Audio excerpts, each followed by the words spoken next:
বিয়ের পর প্রথম যেদিন রান্নাঘরে গিয়ে সবার জন্য ভাত করলাম, অভ্যেস না থাকার দরুন একটু বেশিই নরম হয়ে গিয়েছিল।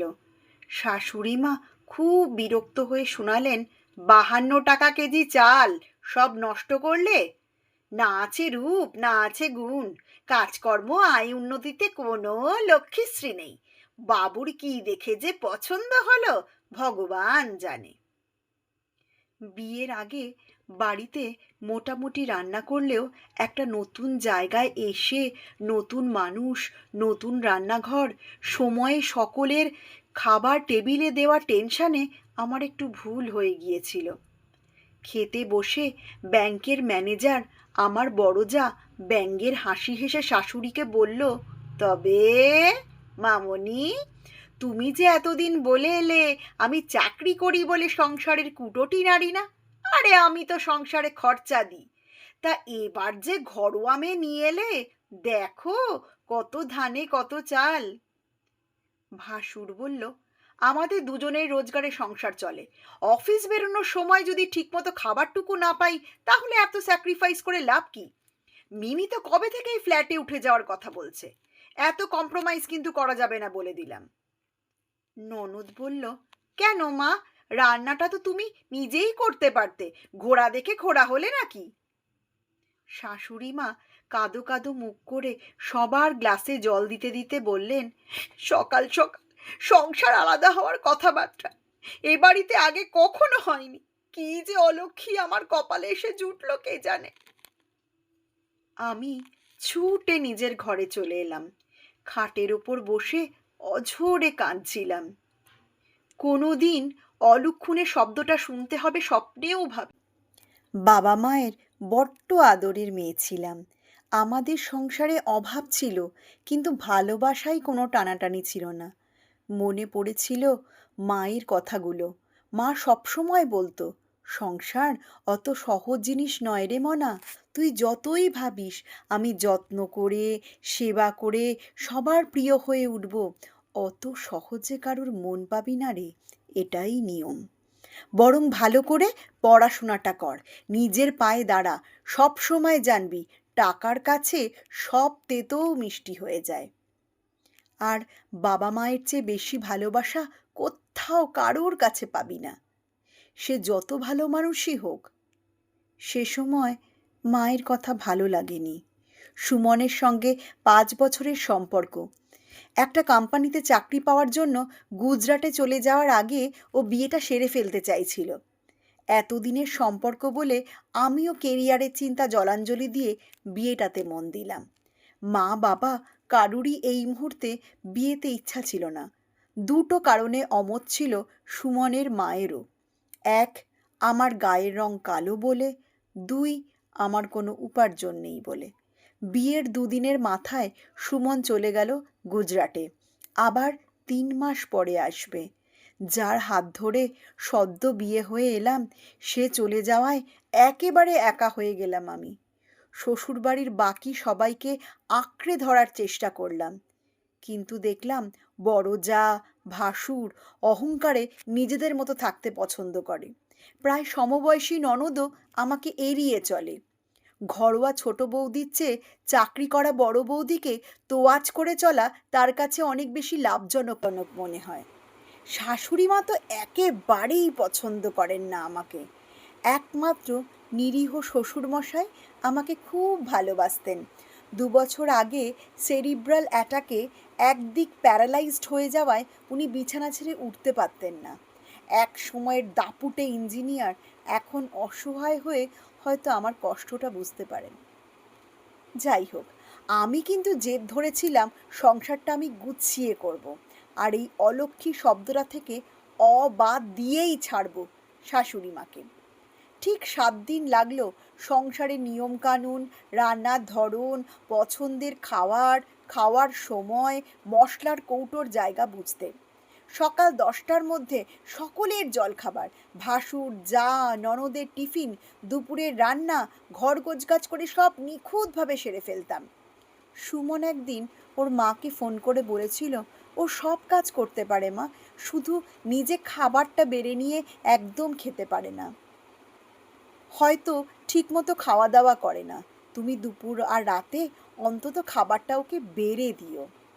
আমি শুনেছিলাম উনি ছেলেকে মুখ ঝামটা দিয়ে বলছেন, বুড়ো মা বউকে রেঁধে খাওয়াবে, শেষ পর্যন্ত এই অর্ডার করছিস তুই আমাকে? কি তুকতাক করেছে আমার ছেলেকে এই মেয়ে কে জানে। বুকে বড্ড ব্যথা পেয়েছিলাম সেদিন। রোজ মনে করতাম আজ রান্নাটা করে সবাইকে খুশি করে দেব, বা আজ এই কাজটা করে শাশুড়িমার মন জিতে নেব, কিন্তু কোনো দিন এতটুকু প্রশংসা বা উৎসাহ পাইনি। মায়ের কথা বড্ড মনে পড়তো। ভাবতাম তাহলে সত্যিই কি শ্বশুরবাড়ি ভালো জায়গা? মেয়েরা কি এখানে শুধু পরের মেয়ে হয়েই থেকে যায়? রাতে ফোনে সুমনের কাছে রোজ কাঁদতাম। ও বলতো, দেখো, যারা তোমাকে জন্ম দিয়েছে, মানুষ করেছে, যাদের রক্ত তোমার শরীরে বইছে, তাদের কাছে তুমি ভালোবাসা পাবে, এটাই স্বাভাবিক। কিন্তু এক গাছের ছাল অন্য গাছে লাগতে একটু সময় তো লাগবে। এত অধৈর্য হয়েও না, একটু সময় নাও, সব ঠিক হয়ে যাবে। আমি সব সময় তোমার পাশে আছি, সব ঠিক হয়ে যাবে শুনে আমার ভাঙা মনটা আবার বাঁচার আশায় বেঁচে উঠত। এভাবে কম ভালো বেশি মন্দে কেটে গেল 7টা মাস। শ্বশুরমশাই গত হলেন। কাছা নেওয়া অবস্থাতেই যা ভাসুর বাড়ি ভাগ করে নিল। আরও বলল, সংসারে যখন তারা থাকছে না, খাচ্ছে না, তখন মায়ের দায়িত্ব নেওয়ার প্রশ্নই ওঠে না। ননদ সৃজাও চলে গেল বড় বৌদির কাছে। ও ভেবেছিল বড়লোক দাদা বৌদির সংসারে বিলাসিতায় থাকবে, আর বৌদির দরকার ছিল সারাদিন বাড়িতে থাকার, কাজকর্ম করার একটা মানুষ। অদ্ভুতভাবে আমার শাশুড়িও মেয়েকে সেদিন বলেছিলেন, স্বার্থের লুকোচুরির খেলার চক্করে পড়িস না সৃজা, অপরের ভরসায় না গিয়ে নিজের পায়ে দাঁড়ানোর চেষ্টা কর, টাকার কাছে সব তেতো মিষ্টি। বুঝেছিলাম সব মাই আসলে এক। বাড়ির এই অংশে রইলাম আমি, সুমন আর শাশুড়ি মা।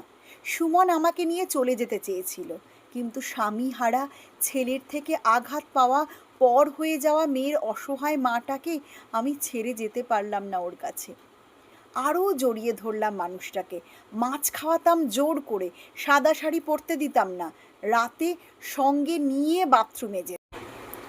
সুমন চলে যাওয়ার দিন সকালে উনি হাউ মাউ করে কেঁদে আমাকে বললেন, তোমার বাবা সব সময় বলতেন, বাড়ির লক্ষ্মীকে অবহেলা করো না সরমা, পস্তাতে হবে, লক্ষ্মী বড় চঞ্চলা।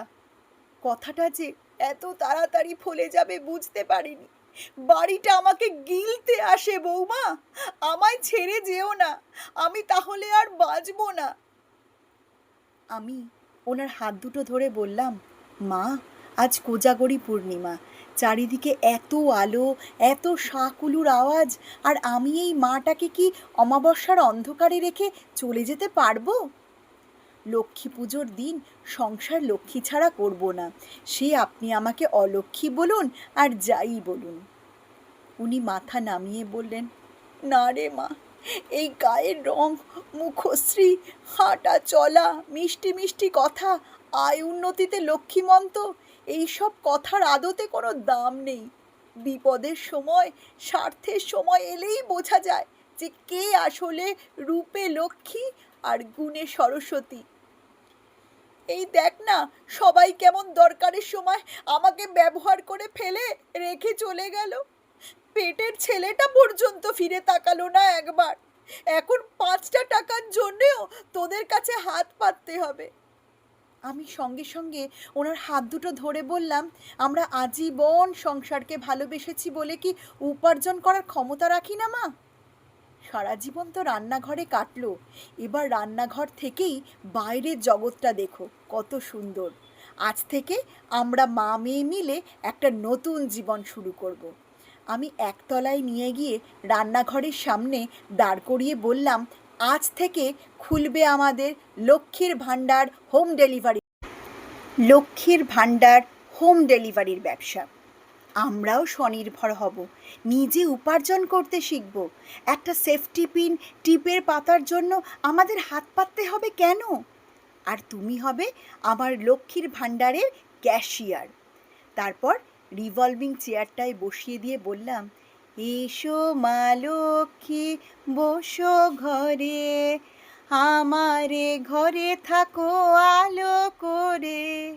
সুমনের কথাই ঠিক, এক গাছের ছাল অন্য গাছে লাগা অসম্ভব, কিন্তু দুই ছাল যদি একে অপরকে ধরে রাখার চেষ্টা করে তাহলে অটাকে সরিয়ে সবই সম্ভব করা যায়। নমস্কার। শুনলেন গল্প লক্ষ্মীর ভাণ্ডার, লিখেছেন পার্বতী মোদক। লেখিকাকে জানাই আমার অসংখ্য অসংখ্য ধন্যবাদ এবং কৃতজ্ঞতা। যার ফেসবুক ওয়াল থেকে এই গল্পটি নিয়েছি তাকেও জানাই অসংখ্য ধন্যবাদ এবং কৃতজ্ঞতা। গল্প এবং কবিতায় কণ্ঠে বর্ষা, তার ফেসবুক ওয়াল থেকেই নেওয়া এই গল্পটি। যদি ভালো লাগে তাহলে অবশ্যই লাইক, শেয়ার এবং সাবস্ক্রাইব করতে ভুলবেন না কিন্তু। আর হ্যাঁ, ফেসবুকে ফলোও করে রাখবেন কিন্তু। নমস্কার।